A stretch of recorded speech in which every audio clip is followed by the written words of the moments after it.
Today we have 3 disturbing childhood memory horror stories. These aren't fiction. These are real experiences that people still can't explain decades later. A shadow in a basement that shouldn't exist, a girl trapped in an antique mirror, and a dead man who didn't know he was gone. Let's begin. When I was around 8 years old, my family lived in a 2-story house on the edge of town, right where the neighborhood started to fade into empty lots and scattered trees. It was an older house, built sometime in the 50s, with creaky floors and windows that rattled when the wind picked up. My parents got it cheap because it needed work, and my dad spent most weekends fixing something or other. The basement was unfinished, concrete floors, exposed pipes running along the ceiling, and walls that were just painted cinder block. My parents used it mostly for storage boxes of old clothes, holiday decorations, tools my dad never used, and a large chest freezer that hummed constantly in the corner. I was supposed to go down there whenever Mom needed something from the freezer. Usually it was frozen vegetables or a pack of chicken for dinner. It was a simple task, something any kid could do, but I hated it. I hated every single trip down those stairs. The staircase was steep and wooden, and each step led out a long, drawn-out creak that echoed in the empty space below. There was only one light source, a single, bare bulb hanging from a wire at the bottom of the stairs. You had to pull a string to turn it on, and the light it gave off was dim and yellow, barely enough to see by. It cast long, stretched-out shadows across the basement, turning every stack of boxes into something that looked almost alive. The first time I felt something was wrong, I was down there getting a bag of peas. It was summer, late afternoon, and the sun was still out. I remember because I could see a small window near the ceiling letting in a shaft of dusty light. I opened the freezer and felt the cold air rush out, and that's when it happened. I felt like someone was standing behind me. Not right behind me, maybe 10 feet back, far enough that I couldn't hear breathing or footsteps, but close enough that I could feel it. You know that sensation when someone's watching you and the hairs on the back of your neck stand up? It was like that, but stronger. My whole body went stiff. I turned around fast, half expecting to see my brother playing a prank on me, but there was nothing. Just the usual mess of boxes, an old couch my parents were planning to donate, and my dad's workbench against the far wall. The shadows looked normal. Everything looked normal. But the feeling didn't go away. I grabbed the bag of peas and hurried back upstairs, taking the steps 2 at a time. My mom asked why I was out of breath, and I just said the stairs were steep. I didn't know how to explain what I'd felt without sounding like a scared little kid. But the feeling kept happening. Every single time I went down there, within a minute or two, I'd get that sensation again. Someone standing behind me, watching, waiting. Sometimes I'd hear things too. Soft scraping sounds, like fingernails dragging slowly across the concrete walls, or a faint rustling, like someone shifting their weight from one foot to the other. I'd freeze, listening, and the sound would stop. Then, as soon as I moved again, it would start back up. I tried to mention it to my parents once. My dad laughed and said old houses make all kinds of noises, especially basements. He said the pipes expanding and contracting could sound like all sorts of things. My mom just told me to hurry up next time and not dawdle down there. But I wasn't dawdling. I was trying to get out as fast as possible. This went on for months. I started dreading dinner time because I knew there was a chance Mom would ask me to go downstairs. I'd make excuses. I had homework. I needed to use the bathroom. I was in the middle of a TV show. Sometimes it worked, most times it didn't. Then one evening in early fall, my older brother, Danny, came with me. I'd been complaining about the basement again, and he got annoyed and said he'd prove there was nothing down there. He was 13, 3 years older than me, and he loved making me feel stupid about being scared. We went down together. I pulled the string for the light, and we descended the stairs. Danny was ahead of me, walking casually, hands in his pockets. I stayed a few steps behind, watching the shadows. We were about halfway down when Danny suddenly stopped. He didn't say anything. He just stood there, completely still, staring at the bottom of the stairs. I asked him what was wrong, and he turned to look at me. His face had changed. The cocky smirk was gone. He looked pale. "Do you feel that?" he asked. I nodded. I felt it. That same heavy presence, like something was waiting for us at the bottom of the stairs, like it had been expecting us. Danny didn't say anything else. He just turned and continued down, but faster now. We grabbed what we needed from the freezer and practically ran back upstairs. When we got to the kitchen, Danny wouldn't look at me. He just went to his room. Later that night, I asked him what he'd felt. He shrugged and said the basement was creepy, that's all. But I could tell he was lying. He'd felt the same thing I had. He just didn't want to admit it. After that, Danny refused to go to the basement alone. He'd make excuses just like I did. My parents started to notice. I think that's when they realized something was actually bothering us, even if they didn't understand what. My dad started going down there himself instead of asking us. He never said why. The worst moment came in late October. Mom needed a box of Halloween decorations from the basement, and both Danny and my dad were out. It was just me and her at home, and she asked me to go get it.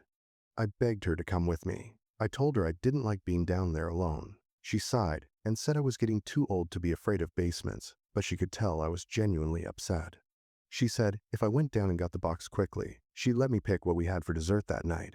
I agreed, but only because it was starting to get dark outside, and I knew if I waited any longer, it would be even worse. I went downstairs.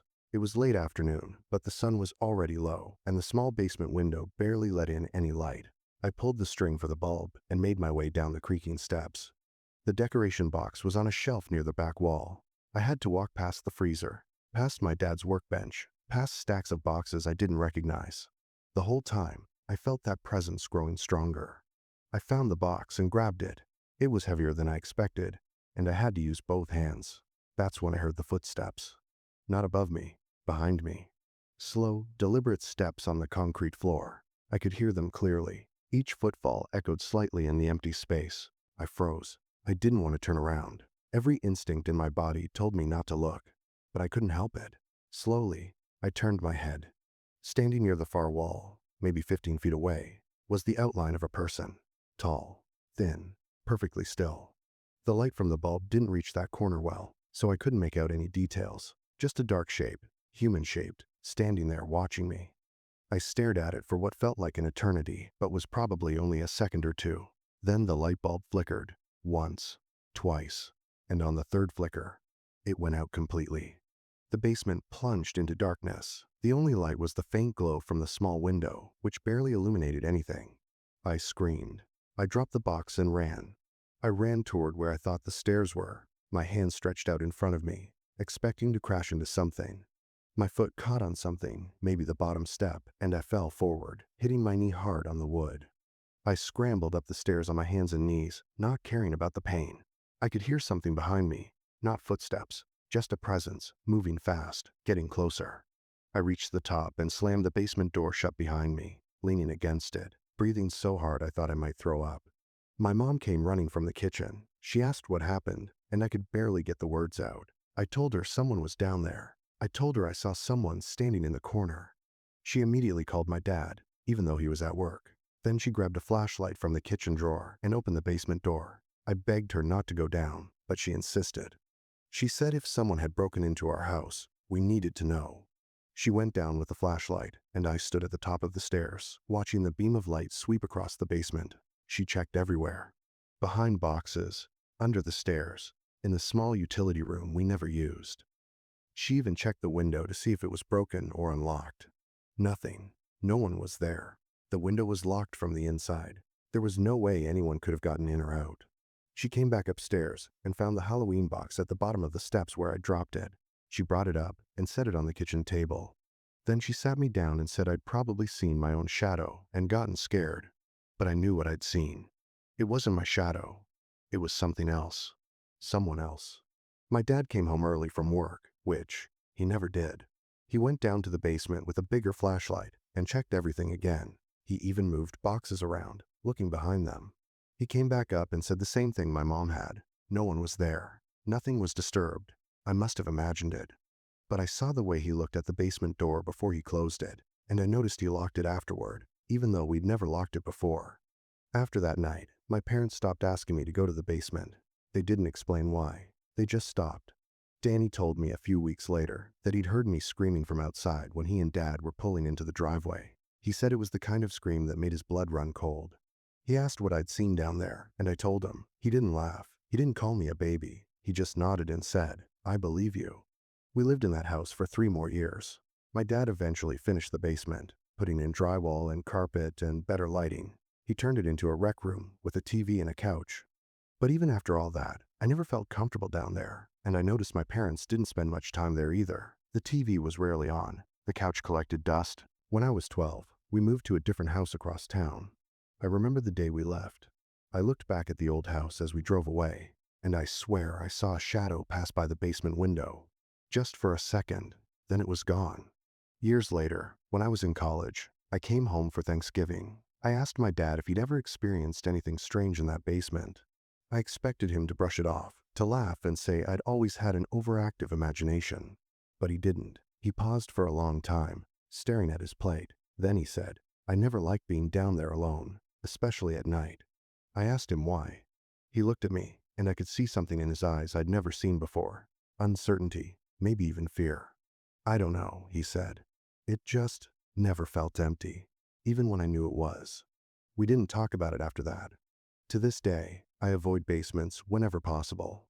If I'm at a friend's house and they ask me to grab something from downstairs, I'll make an excuse. If I'm looking at apartments, I won't even consider ones with basement storage. People think it's irrational, and maybe it is. But I know what I saw, I know what I felt. And I know that whatever was in that basement wasn't just my imagination. When I was 11, my family spent an entire summer at my grandmother's house while our own home was being renovated. The plan was to add a second bathroom and redo the kitchen, but the contractors kept running into problems: old wiring, asbestos, foundation issues, and what was supposed to be a 4-week project turned into 3 months. My grandmother lived about an hour away in a small town that felt frozen in time. Her house was old, built in the 1922s, with high ceilings, hardwood floors that creaked no matter how carefully you walked, and rooms that always seemed colder than they should be, even in the middle of summer. I slept in the guest bedroom on the second floor. It was at the end of a long hallway, past my parents' room and past my grandmother's room.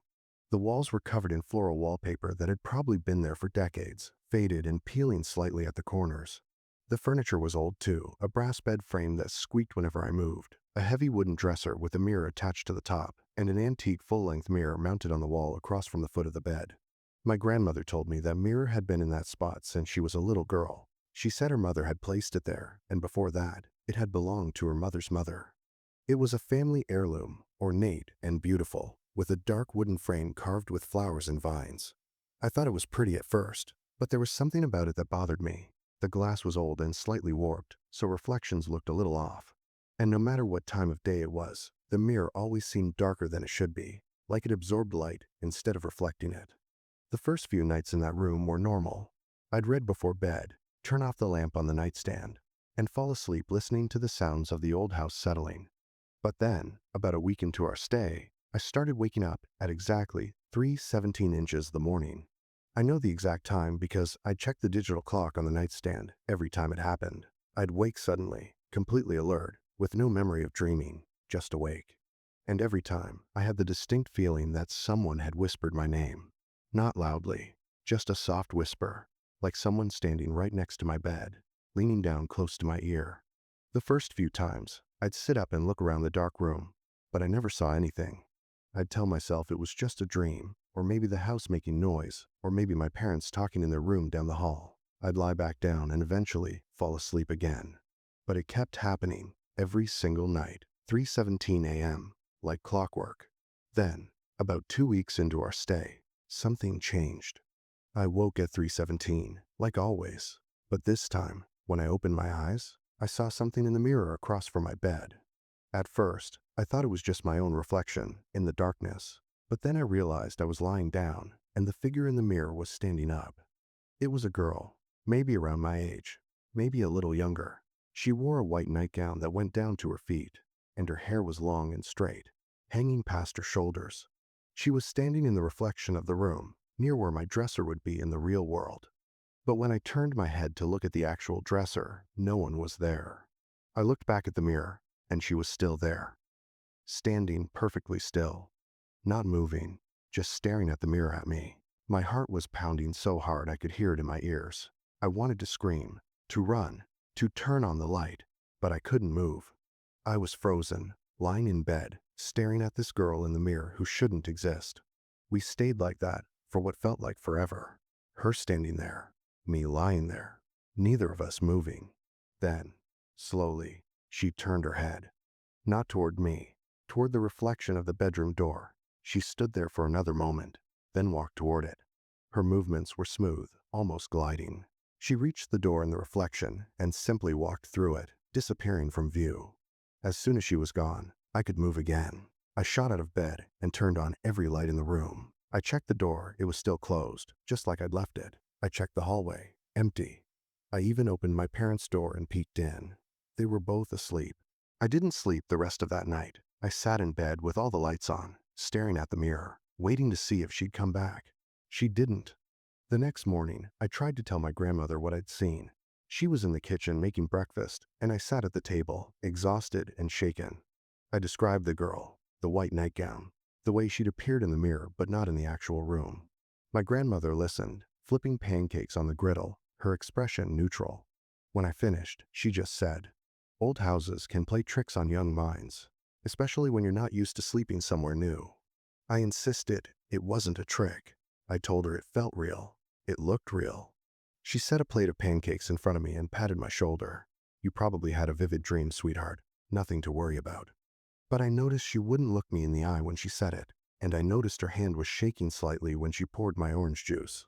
I thought about asking my parents, but I knew they'd say the same thing, that I'd had a nightmare, that I needed to stop watching scary movies. So I kept it to myself. But the girl came back. 3 nights later, 3:17 a.m., I woke up, and there she was, standing in the same spot in the mirror. This time I was ready. I'd left the lamp on before going to sleep, so the room wasn't completely dark. She looked the same, white nightgown, long hair, pale skin. She stood there, perfectly still, for maybe 30 seconds. Then she turned and walked away, disappearing through the reflected doorway again. This time, as she left, I noticed something. A faint smell lingered in the room, sweet, but old, like perfume that had been sitting in a drawer for years. The girl appeared 4 more times that summer, always at 3:17 a.m., always in the mirror. She never looked directly at me. She never made a sound. She would just stand there, then turn and walk away. I stopped telling anyone. What was the point? No one believed me anyway. But I started paying more attention to my grandmother, the way she'd glance at that mirror when she came into my room to say goodnight, the way she'd sometimes pause in the doorway, staring at it for a few seconds before shaking her head and walking away. One afternoon, about a week before we were supposed to leave, I asked my grandmother about the mirror. I asked where it had come from, why it was so important, why it had stayed in this room for so long. She was folding laundry, and she kept her hands busy, not looking at me. "It belonged to my mother," she said. "And her mother before that. It's just a family piece, nothing special." "Has anyone ever seen anything in it?" I asked. She stopped folding. Her hands went still. She looked at me, and for a moment, I thought she was going to tell me something important. But then she just smiled and said, "Mirrors show reflections, dear. That's all they've ever done." But I could see it in her face. She knew something. She'd seen something too. She just didn't want to talk about it. On my last night in that house, I woke at 3:17 a.m. one final time. The girl was there, but this time, she was different. She was closer in the mirror, standing at the foot of the bed's reflection. She was no longer staring off into the distance. She was looking down, as if she could see me lying there. I watched, barely breathing, as she slowly raised one hand and placed it against the glass from her side. The mirror fogged up around her hand, like when you breathe on a cold window. The condensation spread outward from her palm, clouding the glass. Then she pulled her hand away and stepped back, disappearing into the darkness of the reflection. I waited a few seconds, then got out of bed and walked to the mirror. The fog was still there, but it was fading fast, and in the center, where her hand had been, I could see a handprint. Small, delicate, child-sized. I reached out to touch it, but before my fingers made contact, the fog disappeared completely. The handprint faded away, leaving the glass clear and cold. I didn't sleep that night either. The next morning, we packed up and left. I didn't say goodbye to the mirror. I didn't even look at it as I carried my suitcase out of the room. A few months later, I was helping my mom organize some old family photos she'd gotten from my grandmother. There were pictures of relatives I'd never met, events I'd never attended, places I'd never been. Then I found one that made me stop breathing. It was a black and white photograph of a young girl standing in a bedroom, my grandmother's guest bedroom. I recognized the wallpaper, the brass bed frame, and the mirror on the wall. The girl in the photo wore a white dress and had long, straight hair. She was standing next to the mirror, one hand resting on the frame. I turned the photo over. On the back, written in faded ink, it said, Margaret, 1934 to 1945. I showed it to my mom and asked who Margaret was. She looked at the photo, then at me, and her expression grew somber. That was your grandmother's older sister, she said quietly. She died when she was 11. Some kind of illness. Your grandmother doesn't like to talk about her. I felt my stomach drop. How old was she when she died? My mom checked the dates. 11. She would have been 12 the following month. I was 11 that summer. I asked if I could keep the photo, and my mom said yes. I took it to my room and studied it for a long time. The girl's face was grainy and unclear in the old photograph, but her hair, her build, her height, they all matched what I'd seen in the mirror. A few weeks later, we were at my grandmother's house for Sunday dinner. After we ate, I found my grandmother alone in the kitchen, washing dishes. I asked her about Margaret. She froze, her hands submerged in soapy water. For a long moment, she didn't say anything. Then, quietly, "Where did you hear that name?" I told her about the photograph. I told her I knew Margaret was her sister, that she'd died young, that she'd loved that bedroom. My grandmother's shoulders slumped. She pulled her hands from the water and dried them on a towel, then turned to face me. She looked older suddenly, tired. Margaret loved that room, she said softly, and she loved that mirror. She'd spend hours looking at herself, brushing her hair, pretending she was a princess or a movie star. She was so full of life.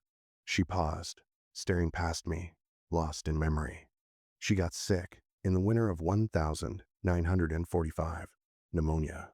Back then, there wasn't much they could do. She died in that bed, in that room, looking at herself in that mirror. I wanted to ask if she'd ever seen Margaret in the mirror, if she knew her sister was still there, somehow, trapped in the reflection. But I didn't. I could see the pain in my grandmother's eyes, and I didn't want to make it worse. Instead, I just hugged her, and she hugged me back, tighter than she ever had before. We never talked about it again.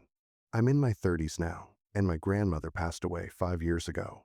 The house was sold, and I don't know what happened to the mirror. Part of me hopes whoever bought the place got rid of it. Another part of me thinks the mirror doesn't matter.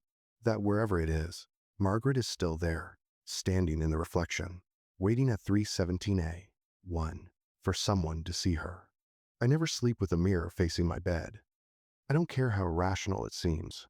Some people think I'm superstitious. Maybe I am, but I know what I saw, and I know Margaret was real. I just don't know if she ever realized she was gone. When I was 9 years old, my family lived on a quiet suburban street lined with nearly identical houses, two-story colonials with small front yards, detached garages, and mailboxes at the curb. It was the kind of neighborhood where everyone knew everyone, where kids played outside until the streetlights came on, where people left their doors unlocked because nothing bad ever happened. I spent almost every afternoon after school playing outside, sometimes with friends, sometimes alone. I'd ride my bike up and down the sidewalk, racing imaginary opponents, jumping over cracks, seeing how fast I could go without crashing. I knew every house on that street. I knew which families had dogs, which ones had kids my age, which ones had the best Halloween candy. But there was one house I never really paid attention to until that summer. It was at the very end of the street, where the road curved and dead-ended into a small wooded area. The house looked like all the others, but it always had its curtains drawn, even during the day. I'd never seen anyone come or go. The lawn was mowed, the hedges were trimmed, but I never saw who was doing it. Sometimes, when I'd ride my bike past, I'd glance at the upstairs windows and see a shadow, just a silhouette, standing there, watching the street. It never moved, just stood there, still and silent. One afternoon in late June, I was playing in my front yard, trying to build a ramp for my bike out of an old piece of plywood and some bricks. I was so focused on what I was doing that I didn't notice the man until he spoke. "That's not going to work." I looked up, startled. There was a man standing on the sidewalk, just a few feet away. He was older, maybe in his 60s, with gray hair and a kind face. He wore a brown jacket, even though it was warm out, and he was carrying a folded newspaper under his arm. "What?" I said, confused. He nodded at my ramp. "The angle's too steep. You'll flip over the handlebars." I looked at the ramp, then back at him. "How do you know?" He smiled. "I used to build ramps when I was your age. Trust me, you want it lower and longer, more gradual." I didn't know what to say. I just nodded. "I'm Mr. Brennan," he said. "I live down at the end of the street." He pointed toward the house with the drawn curtains. "I'm Kevin," I said. "Nice to meet you, Kevin." He tipped an imaginary hat, then continued his walk down the sidewalk. After that, I saw Mr. Brennan almost every day. He'd walk past my house in the late afternoon, always wearing that brown jacket, always carrying a newspaper. He'd wave, say hello, sometimes stop for a minute to chat. He knew my name, though I didn't remember telling him. He'd ask how school was going, even though it was summer. He'd comment on my bike, my clothes, things happening in the neighborhood. My parents had always told me not to talk to strangers, but Mr. Brennan didn't feel like a stranger. He lived on our street. Other kids waved to him too. He seemed safe, familiar, like he'd always been there. One day, he stopped and told me he used to have a son who loved riding bikes, just like I did. "Where is he now?" I asked. Mr. Brennan's smile faded slightly. "He's been gone a long time." "Did he move away?" "Something like that," Mr. Brennan said quietly. He looked down at his shoes for a moment, then back at me. "He was about your age when it happened, 9 years old." I didn't know what to say. Mr. Brennan seemed sad, and I felt bad for asking. "I'm sorry," I said. He smiled again, but it didn't reach his eyes. "Don't be sorry, Kevin. It was a long time ago. I just like seeing kids like you riding bikes and playing outside. Reminds me of better times." After that, Mr. Brennan would sometimes stop and tell me stories about his son, how he loved building things, how he was good at baseball, how he'd spend hours in the backyard catching fireflies in jars. Mr. Brennan never mentioned his son's name, and I never asked. This went on for weeks. Every afternoon, Mr. Brennan would walk past, and we'd chat for a few minutes. My parents never seemed to notice. They were usually inside when he came by. Then, in late July, something changed. I was riding my bike past Mr. Brennan's house, the one at the end of the street, and I saw something I hadn't noticed before. There was a "for sale" sign in the front yard. I stopped my bike and stared at it. The sign looked old, weathered, like it had been there for months, maybe longer. The paint was faded, and the metal post was rusted. I got off my bike and walked closer. The grass in the yard was overgrown, much longer than the other houses on the street. The hedges were wild and untrimmed. The windows were dark, covered with thick curtains from the inside. It didn't look like anyone had lived there in a long time. I stood there, confused. Mr. Brennan had said he lived here. I'd seen him walk to this house multiple times, but it didn't look right. That evening, I asked my dad about Mr. Brennan, the man who lived at the end of the street. My dad looked up from his newspaper. "Who?" "Mr. Brennan. He lives in the house at the end of the street, the one with the "for sale" sign." My dad frowned. "Kevin, that house has been empty for over a year." "No, it hasn't," I insisted. "I talked to him. He walks past our house every day." My dad set his newspaper down and looked at me more carefully. "Kevin, the man who lived there died. His name was—" He paused, trying to remember. "Harold, I think. Harold Brennan. He passed away last summer. The house has been on the market ever since." I felt a cold knot form in my stomach. That's not true. I just talked to him yesterday. My dad's expression shifted from confused to concerned. "Kevin, I'm telling you, no one lives there. The family tried to sell it, but there haven't been any buyers. It's been sitting empty." I didn't know what to say. I knew what I'd seen. I knew who I'd talked to. Mr. Brennan was real, wasn't he? That night, I couldn't sleep. I kept thinking about Mr. Brennan, his stories, his smile, the way he'd talk about his son, who'd been gone a long time. The next day, I didn't see Mr. Brennan on his usual walk. I sat on my front porch for hours, waiting, but he never came by. A week passed, then two, nothing. I started to think maybe my dad was right. Maybe I'd imagined it, but that didn't make sense. Other kids had waved to him. I'd seen them, hadn't I? Finally, I decided I needed to know for sure. I got on my bike and rode down to the end of the street to Mr. Brennan's house. I stood at the end of the driveway, staring at the house. The "for sale" sign was still there, more faded than I remembered. The grass was even longer now. The house looked abandoned. I walked up the driveway slowly, my heart pounding. When I reached the front door, I knocked. No answer. I knocked again, louder. Still nothing. I walked around to the side of the house, where there was a tall wooden gate leading to the backyard. I tried the latch. It was unlocked. I hesitated, then pushed the gate open. The backyard was overgrown with weeds. There was an old rusted swing set near the back fence, and a concrete patio covered in dead leaves. Everything looked neglected, forgotten. That's when I heard a voice behind me. Can I help you? I spun around. There was a woman standing at the gate, watching me. She was maybe in her 50s, with graying hair pulled back in a ponytail. She wore gardening gloves and held a small trowel. I'm sorry, I stammered. I was looking for Mr. Brennan. The woman's expression softened. Mr. Brennan? Yes, he lives here. At least, I thought he did. I've been talking to him all summer. The woman set down her trowel and walked closer. Honey, Mr. Brennan passed away last year. He was my father-in-law. My chest tightened. But I saw him. I talked to him. She smiled sadly. I'm sorry, but that's not possible. Harold died in his sleep last August. The house has been empty since then. I just come by once a week to check on things and water the plants he loved. I felt dizzy. Harold? Yes, Harold Brennan. That was his name. I described the man I'd been seeing. The brown jacket, the newspaper, the kind face. The stories about his son who loved riding bikes. The woman's face went pale. Oh my God, she whispered. What? She looked at me, her eyes wide. Harold had a son. His name was Michael. He died when he was 9 years old, hit by a car while riding his bike. It happened in 1968. I felt like the ground was tilting beneath me. 1968? She nodded. Harold never got over it. He lived in this house for 40 years after that, and he'd stand at that upstairs window every afternoon, watching the street, watching kids ride their bikes. He was hoping, I think, to see Michael again. I couldn't breathe. I couldn't speak. The woman reached out and put a hand on my shoulder. Are you okay? I nodded, but I wasn't. My head was spinning. Everything she was saying contradicted what I knew to be true. I'd talked to Mr. Brennan. I'd seen him with my own eyes, heard his voice, listened to his stories. The woman looked at me with a mixture of concern and something else, something like recognition. What did he say to you? She asked gently. Harold, what did he talk about? I told her everything. The conversations about bikes, the ramp that was too steep, the stories about his son who loved catching fireflies and playing baseball. The way he said Michael had been gone a long time. As I spoke, tears started forming in the woman's eyes. Those are the exact things Harold used to talk about, she said quietly. Michael loved fireflies. He was obsessed with them. And he did play baseball. He was on a little league team. Harold would go to every game. She wiped her eyes.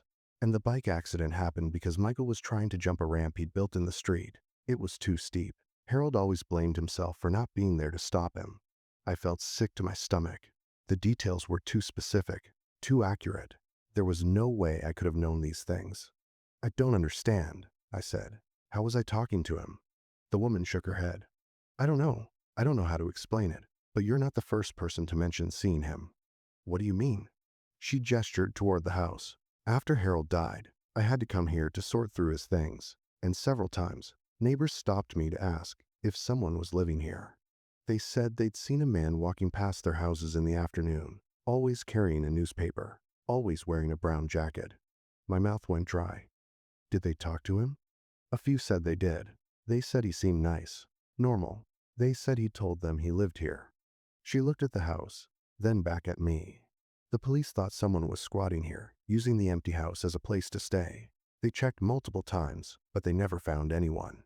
The locks were never broken. Nothing was ever disturbed. It was like whoever people were seeing would just vanish. I thought about all the times I'd watched Mr. Brennan walk down the street toward this house, how he'd always wave goodbye and continue walking. I'd never actually seen him go inside. What happened to him? I asked. To Harold, I mean. After his son died? The woman sighed. He became a shell of who he was. He stopped working, stopped going out except for his daily walks. He'd leave the house at the same time every afternoon, walk down the street, then come back. My husband Harold's son said he was walking the route Michael used to take on his bike. Like he was searching for him, looking for some sign that his son was still there. She paused. Harold did that every single day for 40 years. Same time, same route, same brown jacket. He'd buy a newspaper from the corner store and carry it home. It was the only routine he had left. Every day, I asked. Every day, until the day he died. I felt a chill run down my spine. What time did he walk? The woman thought for a moment. Late afternoon, around 4:30, I think. Why? That was exactly when I'd see him, when I'd be outside playing, when we'd talk. I need to go, I said suddenly. I needed to get away from this house, from this conversation, from the impossible reality of what I was hearing. The woman nodded. "If you ever want to talk about this, you can come back. My name is Helen. I'll be here for another week or so, packing up the last of Harold's things." I thanked her and left, walking my bike down the driveway. I didn't ride it. I couldn't. My legs felt shaky, and my mind was racing. When I got home, I went straight to my room and shut the door. I sat on my bed, trying to make sense of everything. I'd been talking to a dead man, a ghost. That's what it was, wasn't it? There was no other explanation. But he'd seemed so real, so solid, so alive. That night, I barely slept. I kept thinking about Mr. Brennan, about his son Michael, about the 40 years Harold spent walking the same route, hoping to see his boy again. And then a thought occurred to me that made my blood run cold. Mr. Brennan had said I reminded him of his son, that I was about the same age Michael had been, 9 years old, the same age Michael was when he died. Had Harold been seeing Michael when he looked at me? Had he been talking to his son through me somehow? The next few days were strange. I kept expecting to see Mr. Brennan on his afternoon walk, but he never appeared. The street felt emptier without him, quieter. Even though I now knew he'd been dead the whole time, I missed him. I missed our conversations. About a week later, I went back to the house at the end of the street. I don't know why, I just felt drawn there. Helen was in the front yard, loading boxes into a car. She saw me and smiled sadly. "Hi, Kevin. How are you doing?" "Okay, I guess. Are you leaving?" She nodded. "I finished packing everything up. The house is going back on the market. Hopefully, it'll sell this time." I looked at the house. It still looked empty, abandoned, like no one had lived there in years. "Can I ask you something?" I said. "Of course. Do you think Mr. Brennan Harold, do you think he knew he was dead?" Helen was quiet for a long moment. Then she said, "I don't know. Maybe not. Maybe he was so stuck in his routine, so focused on finding his son, that he didn't realize time had moved on without him." "Do you think he found him?" I asked. "Michael, I mean. Do you think they're together now?" Helen's eyes filled with tears again. "I hope so. I really hope so." I helped her load a few more boxes into the car, then said goodbye. As I was walking away, she called out to me, "Kevin?" I turned back. "Thank you," she said, "for talking to him, for keeping him company. I think he was lonely, and I think you helped him, even if you didn't realize it." I didn't know what to say to that, so I just nodded and walked home. That night, I couldn't sleep again. I kept thinking about Harold and Michael, about fathers and sons, about loss and grief and the things we hold on to. Around midnight, I got up to get a glass of water. As I walked past the front door, I glanced out the window that faced the street. And there, standing under the streetlight at the corner, was Mr. Brennan. He was wearing his brown jacket and holding his newspaper. He was looking down the street, toward his house. Then, slowly, he turned and looked directly at my window.